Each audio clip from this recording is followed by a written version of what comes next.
রাজ্য সরকারি কর্মচারীরা ধর্মঘটে গেছেন এবং সেই জন্য তারা এখানে অবস্থান করছেন। তার প্রশ্ন যেটা সেটা হচ্ছে, রাজ্য সরকারি কর্মচারীরা ধর্মঘটে যাচ্ছেন, তাতে আপনাদের কি আসে যায়? যে যার মতো খুশি ধর্মঘট করো, তোমার ইচ্ছা তুমি ধর্মঘট করো, তাতে আমার কি?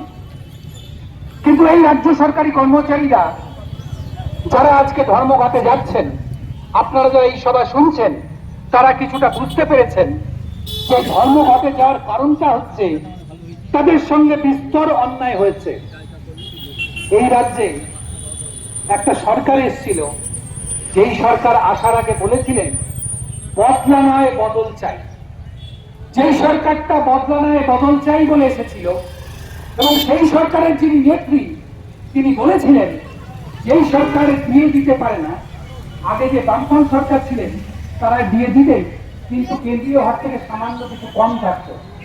আজকে আসমান জমিনের ফারাক তৈরি হয়েছে, কিন্তু তিনি মুখ্যমন্ত্রী হয়েছেন যিনি বলেছিলেন যেই রাজ্য সরকার কর্মচারীদের দিয়ে দিতে পারে না, তাদের ক্ষমতায় থাকার কোনো অধিকার নেই। আমরা বদলা নয় বদল চাই, সেই কাজ আমি করব।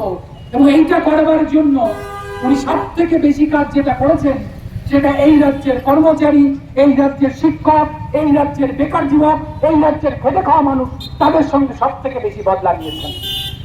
পশ্চিমবঙ্গের ইতিহাসে, সারা ভারতবর্ষের ইতিহাসে আপনারা দেখেছেন শিক্ষামন্ত্রীর বাড়ির থেকে, বান্ধবীর বাড়ির থেকে, শিক্ষামন্ত্রীর বান্ধবীর বাড়ির থেকে এরকম গাদা গাদা টাকার বান্ডিল বেরোচ্ছে।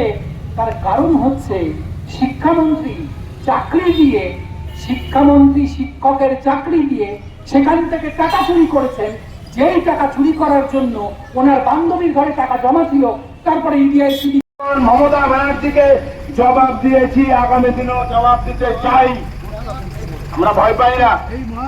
আমরা যারা কর্মরত শিক্ষক শিক্ষিকা, যারা অফিস আদালতে কাজ করি, আমরা এই সময় জোর গলায় বলতে চাই, আমাদের যে বকেয়া, আমাদের যে সীমাহীন বঞ্চনা, আমাদের যে বঞ্চনার পাহাড়ের সামনে আপনি দাঁড় করিয়ে দিয়েছেন, তাতে আমরা আপনাকে স্বাগত জানাচ্ছি। আপনি আমাদের একদিনের বেতন কাটুন, আমরা হেলায় একদিনের বেতন নিয়ে নেব। তার কারণ প্রত্যেক মাসে আমরা কয়েক হাজার টাকা কম পাই, কয়েক হাজার টাকা আপনি চুরি করেন আমাদের বেতনের অংশ থেকে, আর তাই দিয়ে এই গোটা রাজ্যে আপনি কাঠমানির রাজ্যে রাজত্ব পরিণত করেছেন আমাদের রাজ্যকে। পঞ্চায়েত অফিসগুলোতে দেখুন, যে পঞ্চায়েত ব্যবস্থা গ্রামের গরিব মানুষের অহংকার ছিল, গর্ব ছিল, আনন্দ ছিল, সরকার পরিচালিত হবে না। ওই রাজ্যের বিল্ডিং থেকে একসময় মুখ্যমন্ত্রী জ্যোতি বসু বলেছিলেন সরকারকে গ্রামে পৌঁছে যেতে হবে।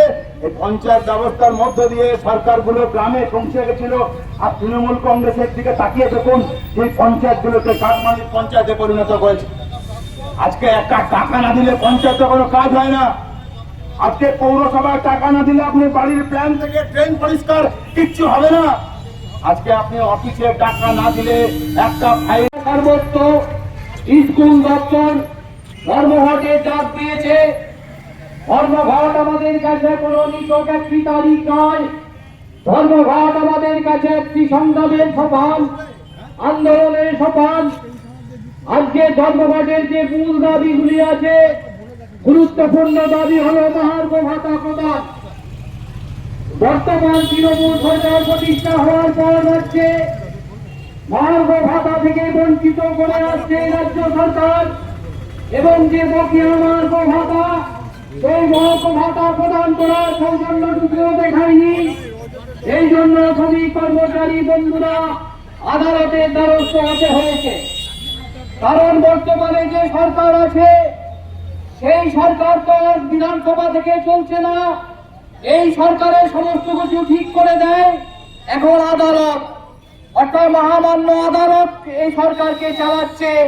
এত অপদার্থ একটা সরকার, শুধু নামেই একটা সরকার। তাই যে কোনো নির্দেশ আদালত দেওয়ার পরে তাদের কার্যকরী করতে হয়। আপনারা জানেন বিদ্যালয়গুলি আজকে শিক্ষক শূন্য, ছাত্রছাত্রী শূন্য, বিদ্যালয়গুলি রক্তাল্পতায় ভুগছে।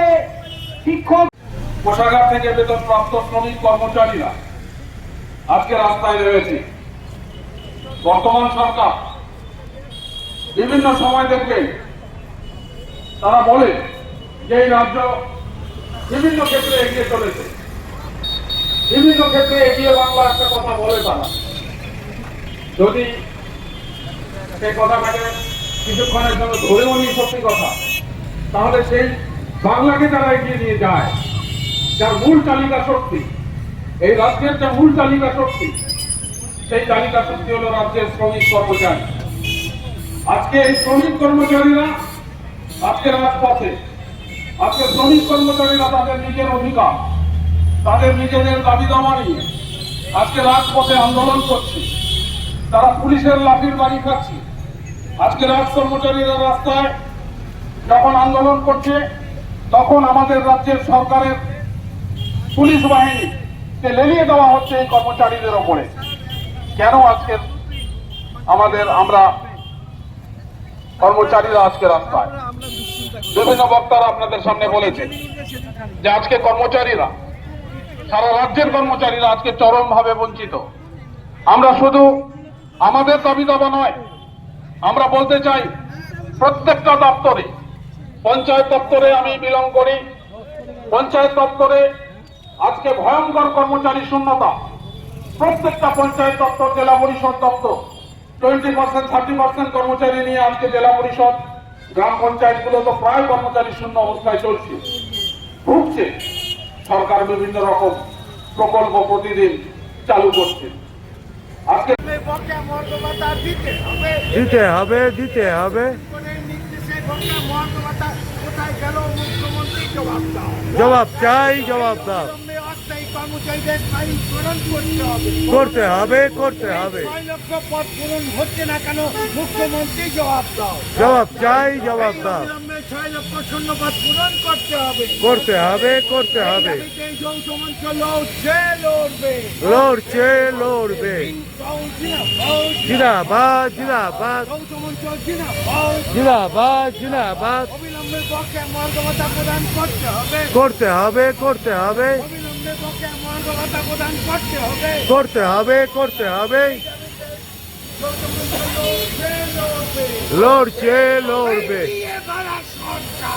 আর নেই দরকার,